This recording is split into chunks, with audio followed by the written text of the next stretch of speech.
Samahan nyo ko at may konting gala tayo. Dito lang pala yan guys sa Green Lava guys. Located at Mixi, Daraga, Albay. Let's go! What's up guys? Nandito na pala tayo ngayon sa Green Lava. Whew. Finally, nakabot din tayo. So guys, nasa likod ko siya. Oops.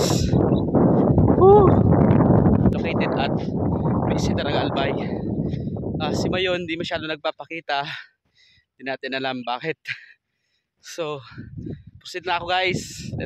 Maganda talaga dito sa Green Lava kaso hindi ako huminto para mag picture or something. Dinaanan ko lang talaga to kasi may pupuntan talaga ako yung Dalipay sa taas.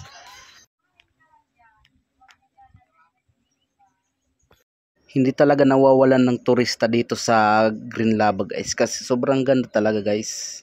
Yung mga design at yung mga trail na pinupuntahan nila. Kaya maganda dito mag-trail lalo kung sumakay ka pa ng ATV.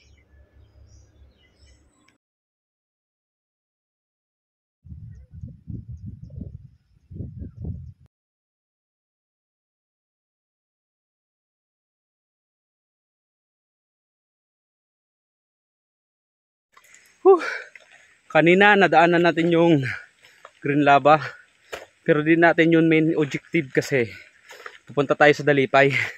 So medyo malapit na guys. Trail is real. Let's go. Pahinga muna guys. Medyo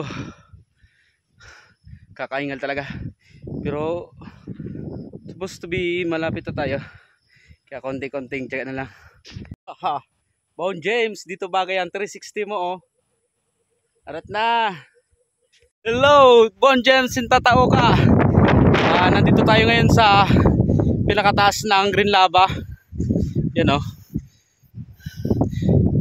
Yung nasa baba is Legazpi. And doon part is 3rd District. You know. Si Mayon.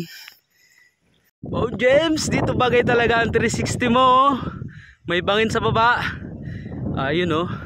Bale nasa Mayon na tayo. Yun guys, medyo tanaw na dito yung dun part is Legazpi. And this part is Kamalig, part down. Kamalig pa lang yung nakikita natin kasi medyo tago tong lugar.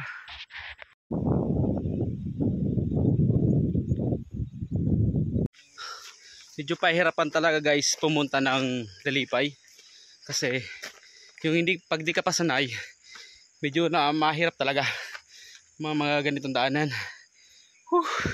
Solo flight muna tayo. Yung mga ganitong daanan talaga mga perfect pan trail. You know.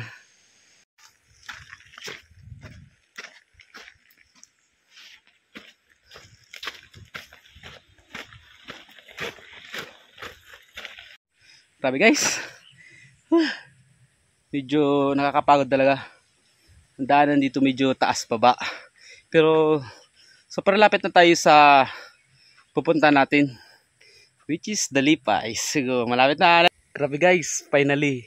Dito na tayo. Dito yung daanan pababa. So, let's go. Okay. Ito guys, may kunting pababa bago ka makapunta sa Dalipay. Kaso medyo mag-iingat tayo. Kasi tignan nyo naman yung daanan no. Medyo kailangan ng medyo pag-iingat. Oops. Slow down. Yeah. Wow.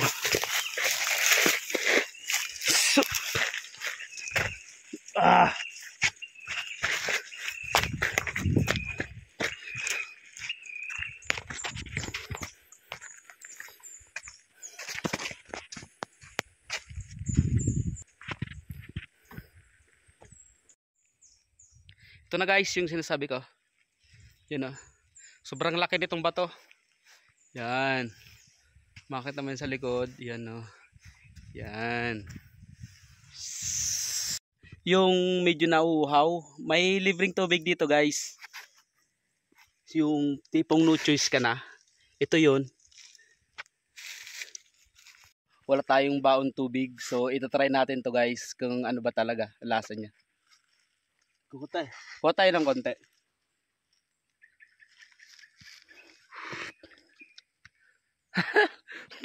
Lasang ulan. Whew. Pahinga lang muna. Medyo nagagapagod. Yan guys. Yan sinasabi ko, Dalipay. Ito yung Dalipay sinasabi ko. Ang ganda, di ba? Yun nga guys. So pag nandito ka talaga ngayon sa Dalipay, halos wala kang maririnig na kahit ano. So, yung zero talaga. Marinig mo lang konting hangin. Yung pakas ng paa mo, lalakad ka. Yun lang maririnig mo guys. Kasi the rest, wala ka masyadong marinig kasi medyo pababa to. At sa paligid ko puro bato. As in bato talaga siya. Sobrang laki. Kaya medyo pahirapan talaga pumunta dito. Tapos kung pupunta ka dapat may kasama kang marunong dito at nakapunta na. Pero kung mag-walk-in ka, wag na. Di mo tumahanap. Guys, solid.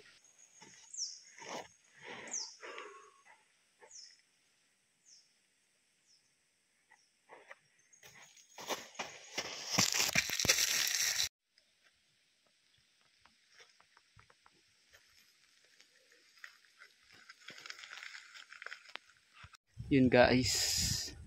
So, isa lang talagang problema dito pag nakapunta ka na. Which is, nakakatamad na bumaba. Kasi sobrang tahimik at nakaka-relax talaga pag nandito ka sa Dalipay nito. Kaya po problemahin mo kung paano ka naman bababa, pauwi. You know, sobrang relax. So, kita-kits na lang next time. Punta tayo sa sunod is pupunta tayo sa forestry, which is yun sa kabila lang, dito tayo dadaan. Pero sa kabila na tayo dadaan, hindi na dito mismo. Okay guys, so ingat.